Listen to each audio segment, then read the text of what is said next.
Ekleyen sessiya bakalavr uğrunda Dmitriy Karaçoban adına liseyinde geçti. Başaranlar kimya, matematika hem geografiya uğrunda testleri yazdılar. Bu sessiya Nicida temel egzamin kamera altında geçti.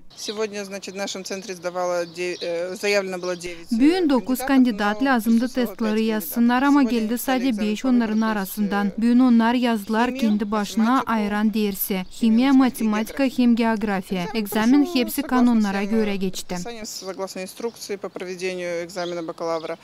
Ekleyen testta 5 kandidat pay aldılar. Angları prost nota bakalavr uğrunda temel sessiyada kabul ettiler. Onlarda 3 hafta vardı hazırlanma. Moldova Devletin Yönetim Ministerliği 3 akademiyası adı test yazmasına verir.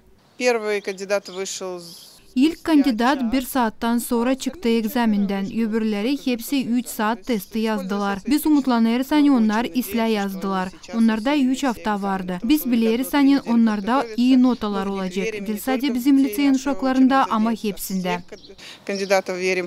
Я очень надеюсь, что дети все справились и не будет отрицательных оценок. Pazartesine Orak ayın 26'sında kandidatlar son testi ana dilinde hem literaturasında yazacaklar. Ekleyen sessiyanın çıkışlarını Orak ayın 28'inde haberleyecekler. İsteyenler kabul edilmiş notalarını apellasya 48 saatin içinde varnice versinler. Son çıkışlar Harman ayın 2'sinde belli olacaklar. Marina Tapal, Grigoriy Stavilov, Artem Tapal, GRT Haberler.